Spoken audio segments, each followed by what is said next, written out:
บอกว่าเป็นไทยสิ่งมาแต่ใส่กันมาด้วยใจก็ไม่เอาคือพี่น้องกันมียังต้องแบ่งปันกันรักกันแข่งกันอยู่น้ำกันเป็นครอบครัวใหญ่ไทยลาว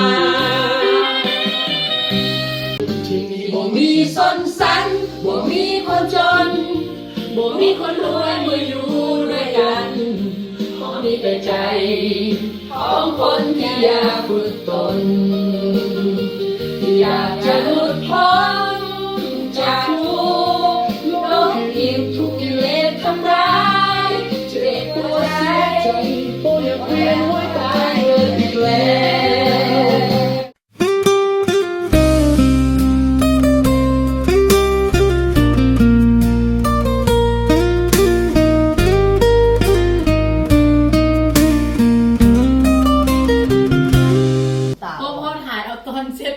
เมนเอาตอนแบบที่นะบอทายขั้นมาทายเราเห็นก็น้อยไทยดีกีดีได้ยุ่งเนาะโอเคคนน้ำตาเป็นคนน้ำตามองจิตใจเข้มแข็งโบจำเนกสนฝรั่งโบจำเนกเพศไทยโบจำเนกว่านุ่มโบจำเนกว่าสาวโบจำเนกว่าเท่าโบจำเนกว่าแแก่ว่าจะมาดึงเนาะถึงเจ๊โอ้ยดีใจแห้งไห่ว่าจะซับหน้าซับหลังขน้อยดีใจและทีนี้หันเพราะว่าคำเองอะนะคนที่ว่าที่ตื่นเต้นเนาะตื่นเต้นมองให้แม่เครือเนี่ยฟังคนแรกเลยเนาะเพราะว่าขน้อยก็ตื่นเต้นคือคำบอกว่าอยากจะได้เพลงจากเพลงหนึ่งแต่ว่าโบคิดว่าคนหนึ่งบดินนั่นเราสิแบบใส่ใจแล้วก็ตั้งใจขนาดนี้ก็เต็มจากมือเลยเหรออุ้ยใส่เวลาเต็มมือเคิงมือเราแบบได้นอนว่าแสดงว่าเราเห็นด้วยใจแมนใส่ใจดีเนาะเบาเลยก็เกิดแบบเป็นเพลงขึ้นมาหนึ่งเพลงก็ไม่เรื่องง่ายเนาะคุณเป้าสอนแต่ยังว่าบ่ได้ป่านนี้อยากฟังตัวสมบูรณ์แบบเนาะคนนึงบัดนี้เนี่ยเอาใจใส่ขนาดเนาะเกี่ยวกับแน่นแล้วเพลงนี้นะที่มันได้เนื้อหาสาระที่ดีล่ะแล้วก็สมที่ว่าเมพะตั้งแต่สั่งมาเนาะแล้วกับเพลงไปว่าไทยลาวกันเนาะทั่วโลกคุณถือว่าคุณหนึ่งสุดยอดเด้อขอสมเสยคุณหนึ่งเด้อที่แต่งได้ดีได้เนื้อหาก็น้อยจนมาซับซึ้งใจน้ำตาตกข้างในเลยเพราะว่าหลังจากที่เพิ่นหันอนาแต่งออกมาแล้วเนาะเพิ่นก็ส่งเนื้อมาให้ขน้อยนี่ได้อ่านและทีนี้เพิ่นก็ได้เฮ็ดเดโมออกมาซึ่งว่าเสียงนี้ยังเป็นเสียงเดโมอยู่บ่เป็นเสียงของคนหนึ่งบ่ดินเทื่อแม่นแล้วเพราะว่าเดโมซัมนี่เนาะนอกจากที่เพิ่นหันนะเฝ้าฮีบแต่งเพลงนี้ใช้เวลามื้อครึ่งแล้วเนาะจนฮอดเที่ยงคืนจึงได้นอนโอ้ยทุ่มเทได้มั้ยคอมเมนต์เป็นได้บุญหลายเนาะสุดๆเลยว่าเราจิตใจเนาะแม่นแล้วนอกจากนั้นนี่เพิ่นก็ยังเว้าให้คำฟังว่ามื้อวันศุกร์นี่เนาะเพิ่นจะได้หยุดการเพิ่นจักมื้อนึงเพื่อจะเดินทางจากอุตรดิตถ์บอนที่เพิ่นประจำการหั่นไปกรุงเทพเพื่อไปเข้าห้องอัดเสียงโอ้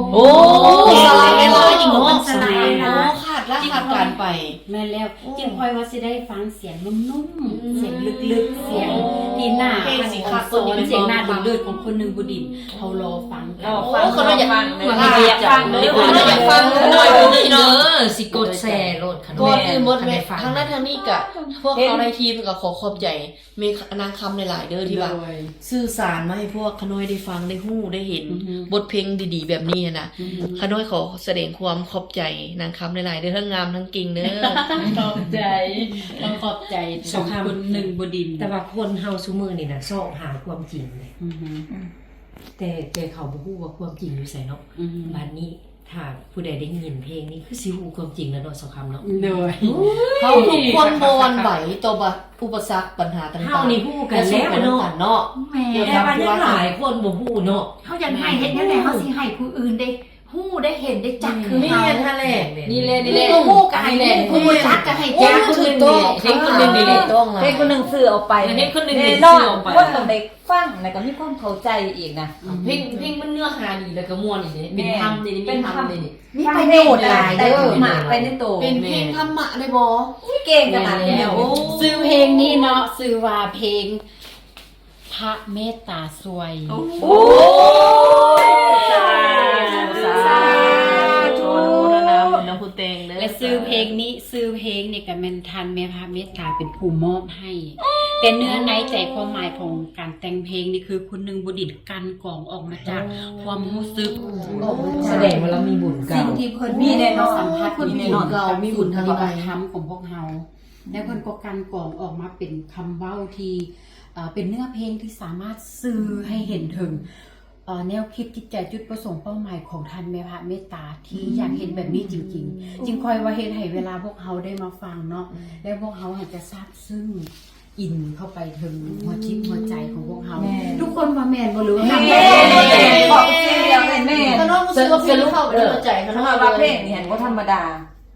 มีอนุภาพ มีอนุภาพธรรมสูง เพราะว่าเขาฟังเดี๋ยวมันเป็นทั้งเพลงเป็นทั้งธรรมะให้เขาเข้าใจให้เขาหูนะ แมนคิดก็กันเลยเป็นทั้งเพลง แม่ เป็นทั้งธรรมะถ้าสอน หนังสือให้ความ เป็นคำสอนเพราะมันบอก ความสามัคคีโบแบงแยกคนจนคนรวย แม่ ทุกคนขอให้ตั้งใจฝึกปฏิบัติสามารถหลุดพ้นได้ทุกคน ช่วยตนเอง เป้าหมายคือความหลุดพ้นเป็นบ่คุณหนึงนี่บอกความรู้สึกมาเป็นชื่อทางเพลงเลยนี่ แม่ ความรู้สึกออกจากใจแล้วนี่แล้วออกแต่งว่าเป็นเพลง โดย มันได้สมอย่างเลย โดย ทั้งในความรู้สึกทั้งในฟังความรู้สึกทั้งในฟังเสียงเพ เพ ล ราะ ง ฉะนั้นแล้วพวกเราจะต้องได้อ่านเนื้อและท่องจำเพื่อพวกเขาจะได้ท่าฟังต้นฉบับของคุณหนึ่งบุดิที่เป็นเสียงนุ่มๆลึกๆเสียงที่น่าดึงดูดใจของคนหนึ่งแล้วพวกเขาก็จะพากันไปห้องในวันที่2 เดือน 8ในงานธรรมทานอยู่ที่ตากฟ้า หาวันที่ไหน วันที่6 เดือน เป็น เว เว ลา ลาเป็นเวลา เป็นเวลา หา วั วัน น ไป อยากไปแม่ก็น้อยนะ จะพากัน พอไปทำจัดสรรก็น้อยได้ไปเด้อ หอมห้องเพลงนี้น้ำกัน ซึ่งว่าสิ่งนี้นอกจากว่าแม้แต่เฉพาะพี่น้องสาวลาวพวกเขาที่ไปเนาะยังมีพี่น้องสาวไทยที่เพิ่นก็ได้ยินข่าวได้ฮู้ข่าวก็จะมาห่วมห้องเพลง แล้วก็ห่วมปฏิบัติเป็นนำพวกเขาเพื่อเข้าถึงตัวเองเพื่อพัฒนาตัวเองเนาะเพื่อหลุดพ้นน้ำกันดังที่เพลงนี้ได้ซื้อออกไป ยิ่งไปฟังยิ่งหลุดเนาะบ่มือได้สิได้หอดมือน่ะอยากฮ้องยังมีส่วนร่วมน้ำกันเลย อดใจรออดใจรอ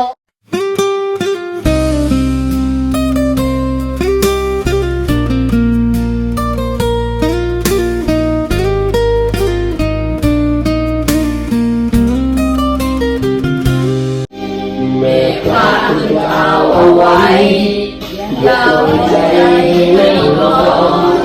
เมื่อคิดก็รู้ทันก่อนคิดคอยเตือนคิดอย่าให้ลงทา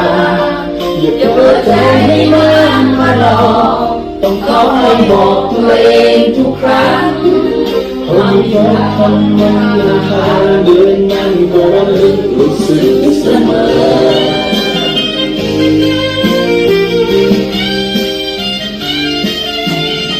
ที่บ่มีสนสันบ่มีคนจนบ่มีคนรวยอยู่ด้วยกันเขามีแต่ใจของคนที่อยากฝึกตนอยากจะหลุดพ้นจากทุกข์ลบปิดทุกกิเลสทั้งหลายช่วยคนใจเป็นเพียงว่าตายอยู่แล้วบอกว่าเป็นใครสิมาแต่ใส่กันมาด้วยใจก็ไม่เอาคือพี่น้องกันวันนี้ยังก็แบ่งปันกันกันแข่งกันอยู่น้ำกันเป็นครอบครัวใหญ่ไทยลาว